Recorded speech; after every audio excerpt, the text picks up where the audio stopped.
So this is exercise related to experimental techniques. Exercise 2. You can use the chat to state the answer, but I will answer most of these questions as this is just an overview of the topic. So state the name of the process that is used to separate oxygen from liquid air. So if you want to separate two miscible substances, because in a liquid air nitrogen and oxygen are mixed together, so how we can separate them? We can use fractional distillation. So the technique which is used to separate two or more miscible liquids or gases, that is known as fractional distillation. If you want to separate individual dyes in ink, so if you want to separate dyes, colors, food colors, amino acids, what we do, we use a technique that is known as chromatography.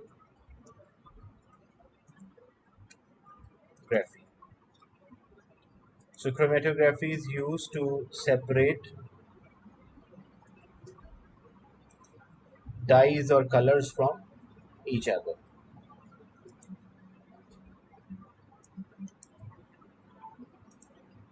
Question 3 is actually related to organic chemistry, so we will skip right now because that is not related to the topic.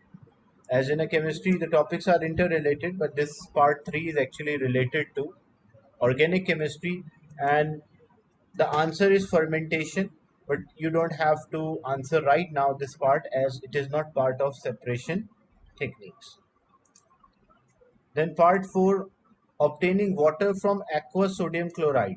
Aqueous sodium chloride means we need water from, so if we need water from salt solution, aqueous means dissolved salt is there in water and we need water only. So in that case we use simple distillation. So simple distillation is a technique to separate the liquid or water from the salt solution. And separating the precipitate form, precipitate means the solid. So if you want to separate the solid form when two solutions are mixed together. So to separate a solid when two solutions are there, they mix together, or to separate the solid from the liquid. So which technique we can use? We can use filtration. Is it clear? Question 1. Any doubt till now? So I'll move on to the another question. For part 3, you don't have to answer because that is related to organic chemistry.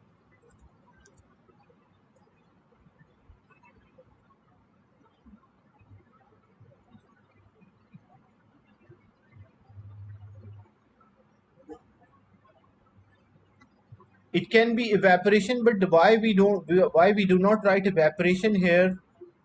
Uh, because this solid is already insoluble. So solid particles are there, they are not dissolved.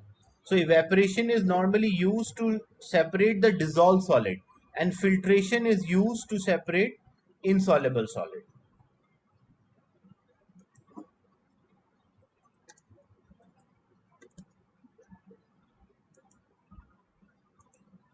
That's why in the question it is a precipitate or a solid is there. So whenever you are separating a solid from the mixture, you use filtration, insoluble solid. If it is soluble,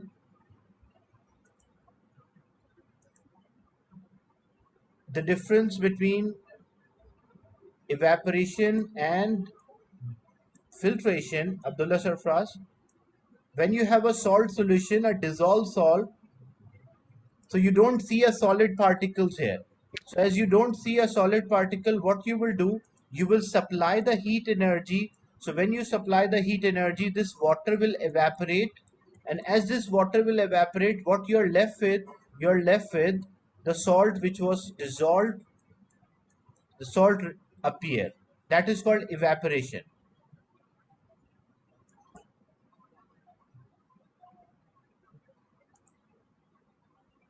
And in filtration, what happened? You already have a solid which is present,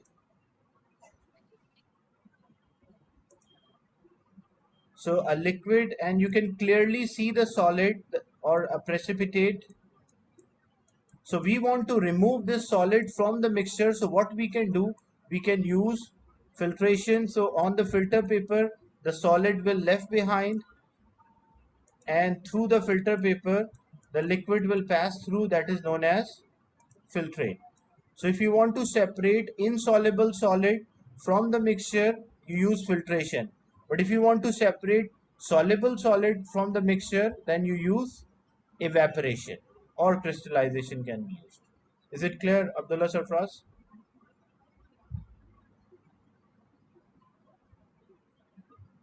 Yes, Saim?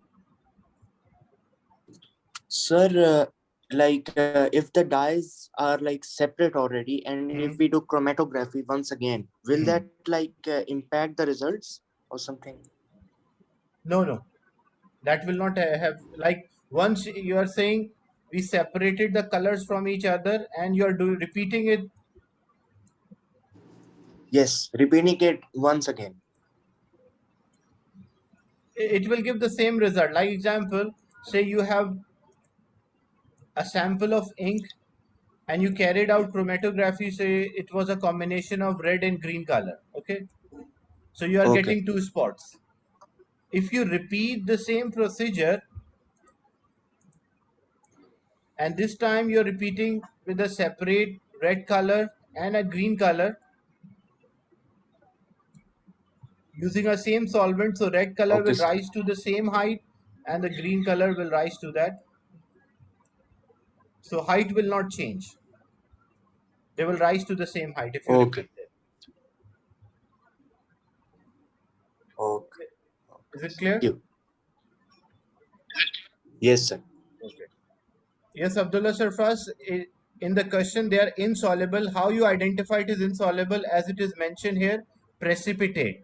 The term precipitate is used for a solid substance which is formed by mixing two solutions.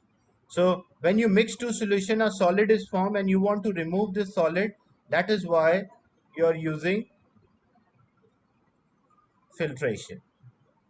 So the answer for the first one was the first one, oxygen from liquid air, that is fractional distillation.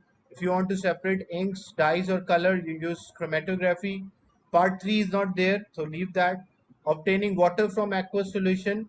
If we need water from aqueous solution, like we have a salt solution, so we can use simple distillation. And if we want to separate the solid, the precipitate from the solution, so we can use filtration. Is it clear, question 1?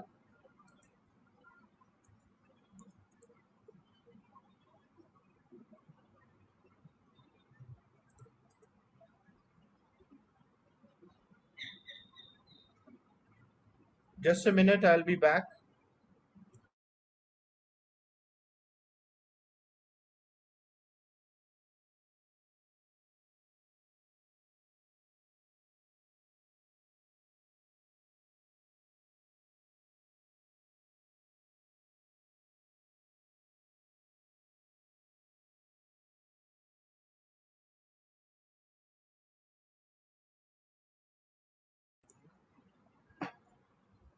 So in question 2, starting with a sample of amino acid, how you separate and detect and identify the monomer. Monomer means small molecules. The term monomer means a small molecule. So starting with a sample of amino acid, describe how to separate, detect and identify monomers which it make of. Using your answer should include a method used to detect the monomers, how we can detect the monomers or small molecule which are present, and how to identify the monomer. So what we can do, if we want to identify,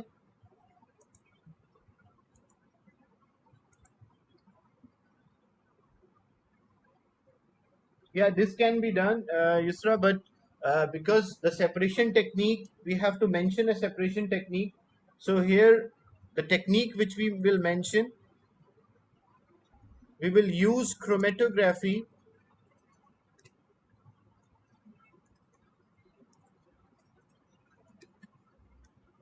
Yeah, ion exchange chromatography or chromatography.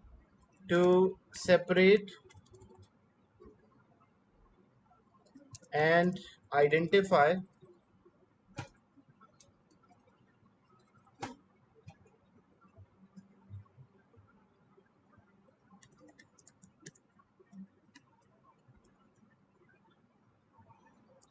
amino acids.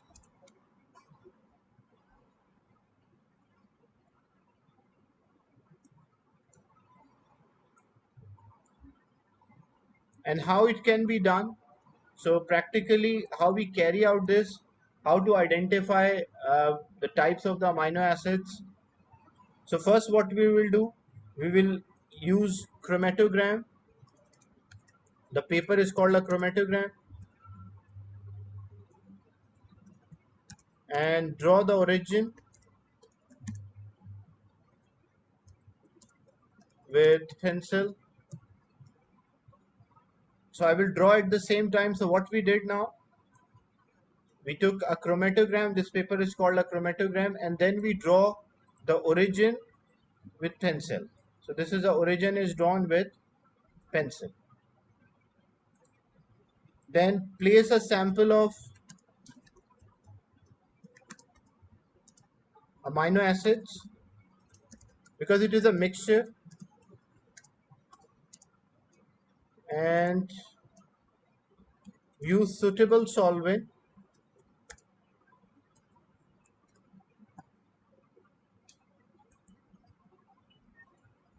So we place a sample of amino acid.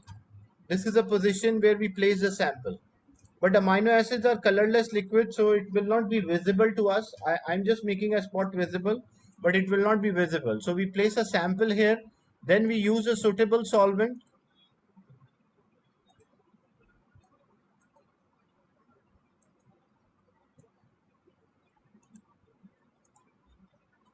So any solvent in which amino acids are soluble, that is suitable, so we use that solvent.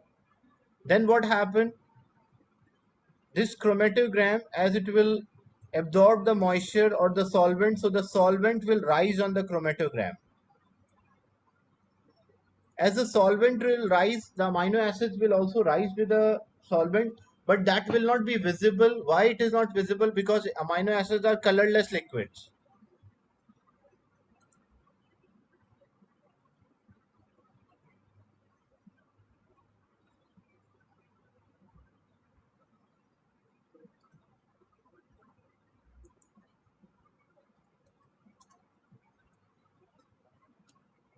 So as amino acids are colorless liquids, what we will do, we will use locating agent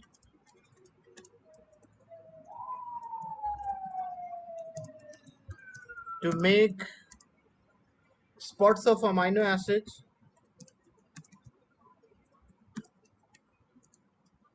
visible,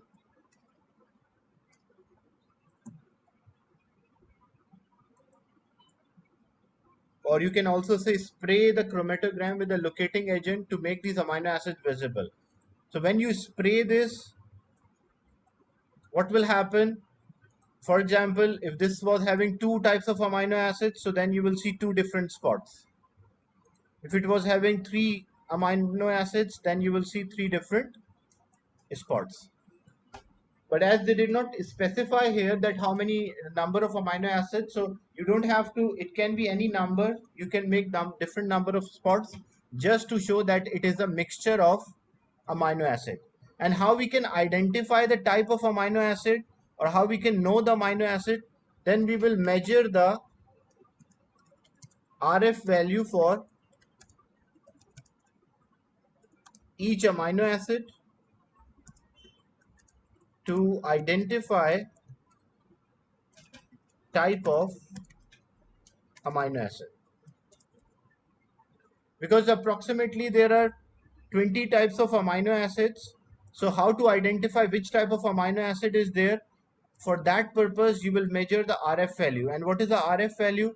RF value is the distance moved by spot divided by distance moved by the solvent. So in a planning of experiment, you just have to mention, yeah, like there are no values which you have to state here. You just have to explain the idea that how you can detect the amino acid and how you can identify. So how we can detect how many amino acids are there? So using a chromatography, we can separate them and we can also identify. So first we draw the origin with pencil, place a drop of amino acid, mixture of amino acid, and then use a suitable solvent. And then after some time, spray the chromatogram with a locating agent, which will make these spots visible, and measure the RF value to find which amino acid is there. Because different types of amino acid, as there are 20 types, so each amino acid is having a different RF value. Is it clear, this experiment?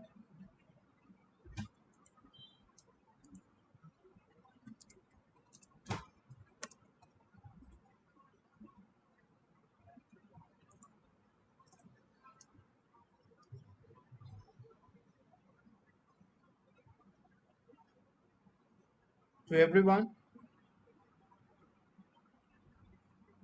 So whenever a question is there, identification of amino acid, you should always keep in mind that you have to use a locating agent because these amino acids are colorless liquids.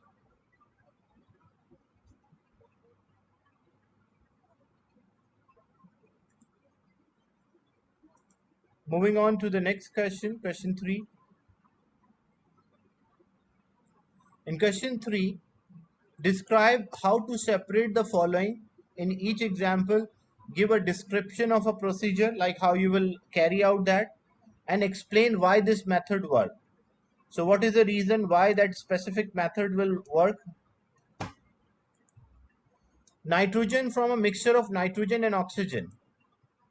So when two or more gases are there, we also use fractional distillation. So the procedure or the method which we use, we will use fractional distillation.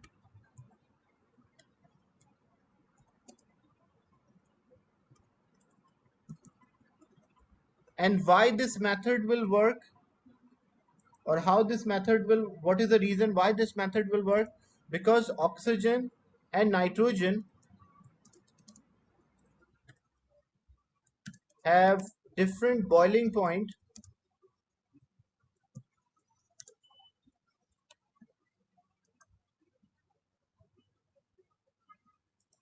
So as oxygen and nitrogen have a different boiling point, so we can separate them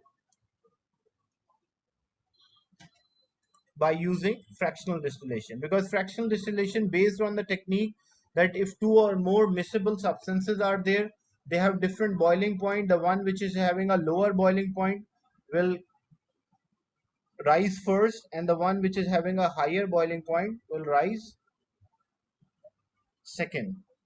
Is it clear how to separate the following? So the description of the procedure we use fraction distillation. And why this method work? Because two or more substances have different boiling point. If the same question was there, if they ask, we want to separate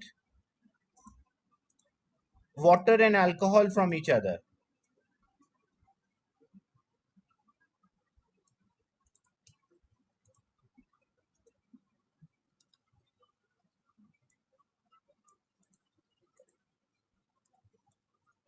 So if you want to separate water from alcohol, again the technique which we will use fractional distillation.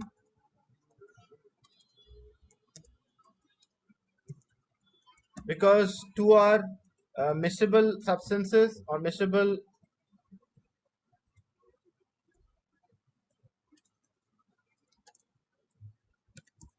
with different boiling point. So when two miscible substances, they have different boiling point, so we always use fractional distillation.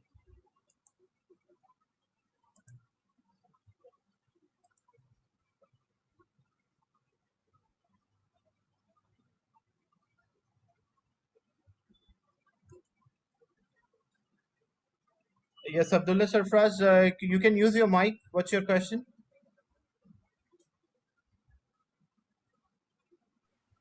Sir, I did not understand question number 2. Which one? Question 2. Okay, question 2. in the question, starting with a sample of amino acids. So you have a sample of amino acids. Okay, means amino acids. There are many types, so 20 types of amino acids. So you have a sample is a mixture of amino acid. Describe how to separate, how we can separate the amino acid, how we can detect and identify the monomers, like small molecules of amino acids. That is the question. Is the question clear now? Yes. A sample of amino acid means a sample is a mixture of amino acid, and you want to separate them and you want to detect and identify. So the first part, the method used to detect the monomer, how to detect these monomer, how you can identify that how many monomers are there, how many amino acids are present in the sample. So what we did, we use a chromatography, we draw the origin with pencil, we place a sample here. A sample is a mixture of amino acid or small molecules or monomer, we can say. Then when we use a suitable solvent, so the spot will rise. How many spots you see, that means, or that shows the number of the amino acids. Like if you see 3 spots, it means 3 amino acids are there. If you see 4 spots, it means 4 amino acids are there. Is it clear till now? The method to Yes, detect. sir. So So how sir, you it can should detect? have 20 Yes. points. What? It should have 20 spots. No, not necessary, because in the question they did not mention a sample contain. They did not say a sample contain 20 amino acid. Maybe a sample contain 2 amino acids only. Maybe it contain 5 amino acids. We don't know. That is why you don't have to put 20 spots. You can put any number of spots here, just to show that it is a mixture. So it will have different spots. And then use a method to identify them. How to identify the amino acid? So what we can do, we can identify the type of amino acid by using RF value. Like there are 20 amino acids, and all 20 amino acids, they have different RF values. So using the RF value, or measure the RF value, we can identify the type of amino acids present. Is it clear now? So we will check all the RF values of the 20 amino acids. Yeah. But again, you don't have to mention all 20, because we don't know a sample. They did not mention this sample contained 20 amino acid. Maybe, example, this sample was having only 2 amino acids. So if it was having only 2 amino acids, so then what we will get, we will get only 2 spots. And how to know which amino acids are there? So what we do, we will measure the RF value, the distance moved by the spot divided by the distance moved by the solvent. So we may measure this RF value, and we will see the table for, because for 20 amino acid there is the full table. You don't have to learn the value for amino acid. So you can identify using the RF value, you can identify which amino acid was there in the sample. Is it clear? Yes, sir. Okay. If anyone is finding difficulty or you want me to repeat, feel free to say your doubts or ask your doubts, because during the test I will check your understanding level. So it's right now, this is a homework, so better clear your doubts. Yes, Abdullah. So sir, there are 4 marks and we just wrote 2 points. Like use the No, I didn't. chromatography. I wrote all the points. If you check in the answer, I wrote all the points. I mentioned we will use chromatography, then how to carry out chromatography. So these 2 points will not consider the same point or 1 point.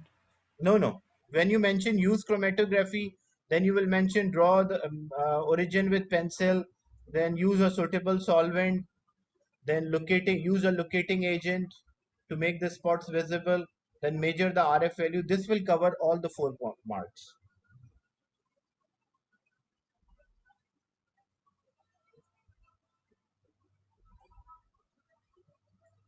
Okay, moving on to the next question, 3 part B.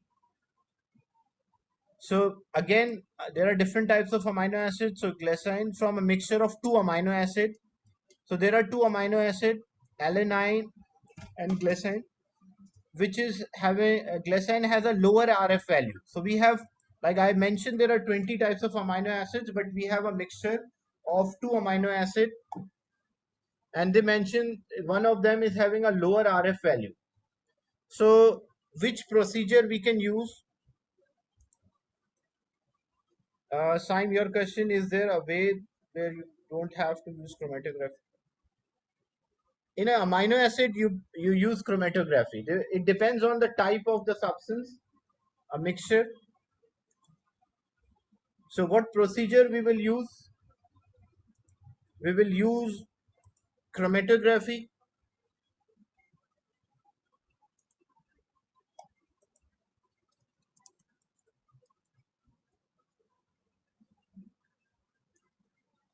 The term monomer means a small molecule. This is a chemical term which is used for small molecule. Like a sample contain a small molecule, so that's those small molecules are known as monomers. So we will use chromatography to separate these amino acids, and they mention glycine has a lower RF value. So when it is having a lower RF value, it means it is less soluble. So on what basis we separate the substances from each other? So different amino acids have different solubilities.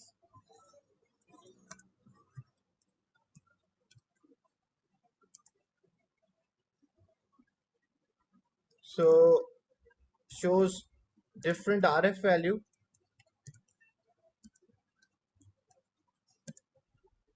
The amino acid, yeah, they will move to different rates as well, and they will move to different levels as well. The amino acid with lower RF value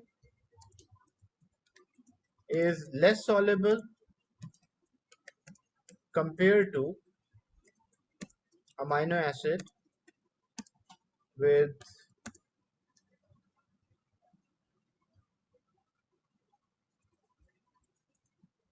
amino acid with small RF value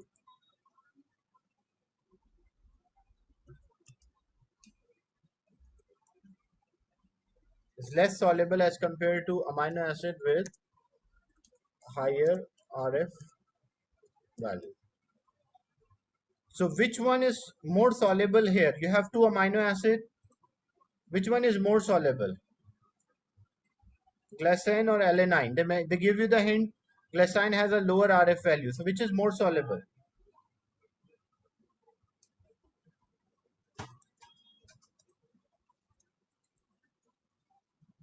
So alanine is more soluble.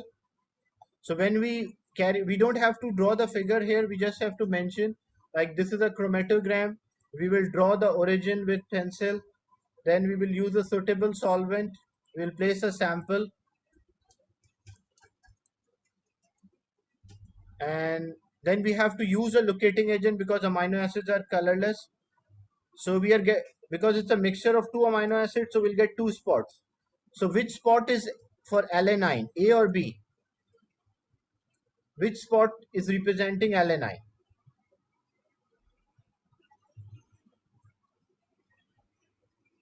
B is representing alanine because B rises to a greater level.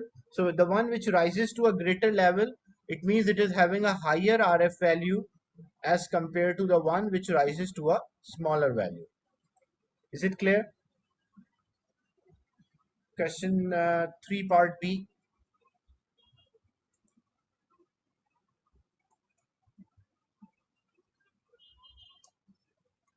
Then magnesium sulfate from aqueous magnesium sulfate. So what is the meaning? The term I told you, when aqueous means it is soluble, like you have a solution. So if I have a solution and that solution having a dissolved magnesium sulfate, but I want magnesium sulfate out from this. Because when a salt is soluble, you don't see a salt particles. You want to separate the salt out from this. So what you can use evaporation, or you can use crystallization. So evaporation or crystallization can be used to separate. And why this procedure will work? So you can mention evaporation or you can mention crystallization. And what is the reason why this procedure will work? Because the salt or solute is soluble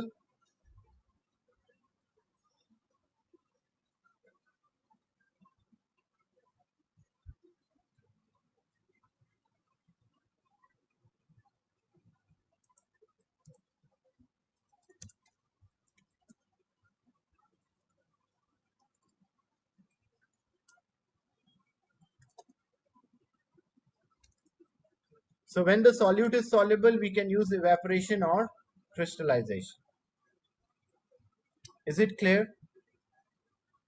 Part A, B, and C.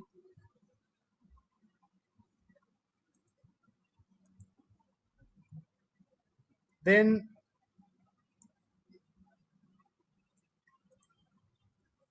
yeah, for part B, chromatography mainly work for solubility, so it's better you use the term solubility.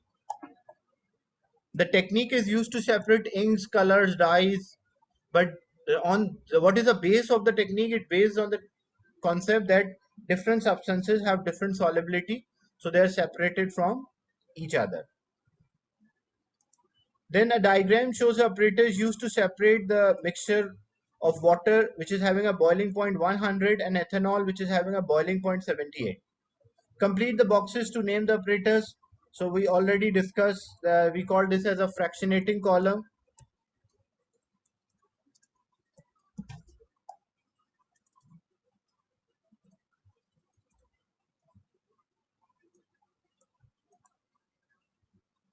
Or fractionating tube, and below it is pointing on the stand, so that is a tripod stand.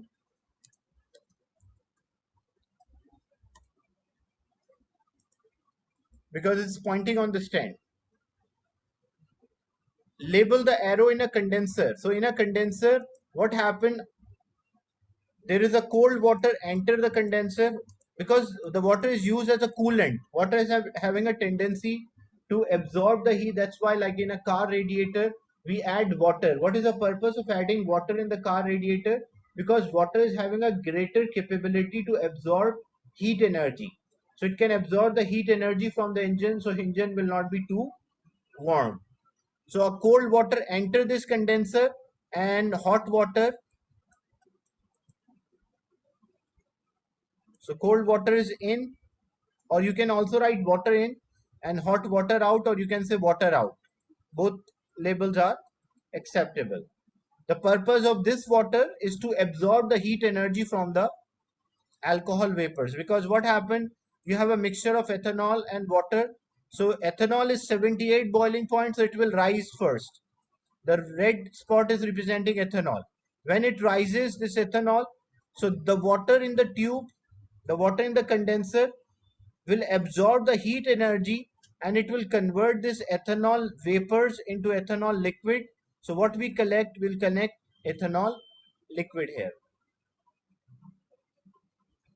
You can say cold water out, that's also a right way. But normally what happens, when the water absorb heat energy, is not that cold, it become warm. So you can also say water in and water out.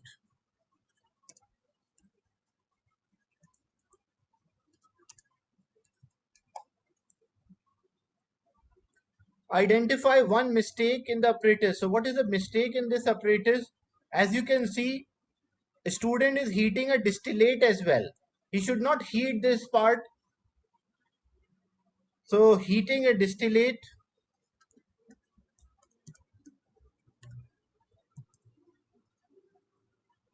or heating of the collecting beaker, that's also right. So heating distillate or a collecting beaker, that is the right answer. Which liquid would collect first? So which liquid we collect first, and explain your answer. So we have alcohol, which is ethanol, and we have water. So ethanol will collect first, and what is the reason? Because it is having a low boiling point. So it is having low boiling point. It will vaporize first. Why would it be better to use electrical heater instead of Bunsen burner? So why electrical heater is suitable, not a Bunsen burner? So if I use the Bunsen burner, there's a risk involved. Bunsen burner may cause a fire. Ethanol is a flammable liquid. That's so you can mention ethanol is a flammable liquid.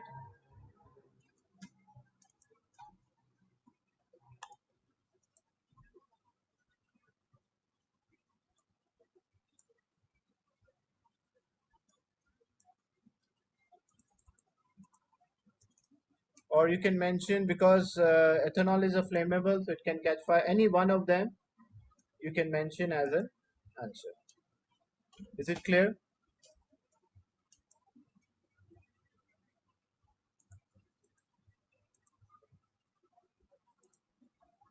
And the last part, nickel sulfate contain water. So we want to remove water. So which technique we use? We use simple distillation. And you have to draw apparatus as well. Like you will have a flask, a bottom, round bottom flask. Then you will have a condenser.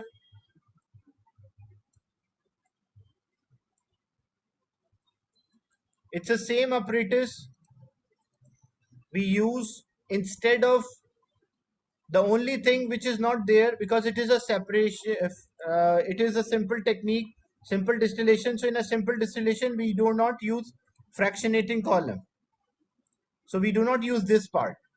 And we have a nickel sulfate which contain water. So when we supply heat energy, nickel sulfate which will left behind here, and water will evaporate and it will condense, and what we collect, we will collect water in the other beaker. Is it clear? The second experiment to collect the water from nickel sulfate. So technique which we will use simple distillation.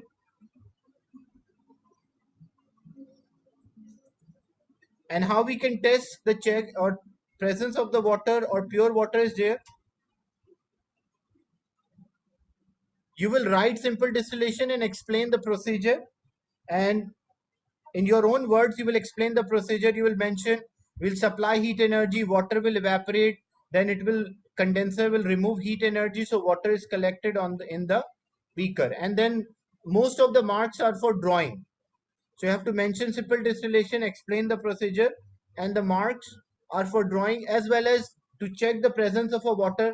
You can check the boiling point and it will boil at 100°C. So this was exercise related to experimental technique. Any question?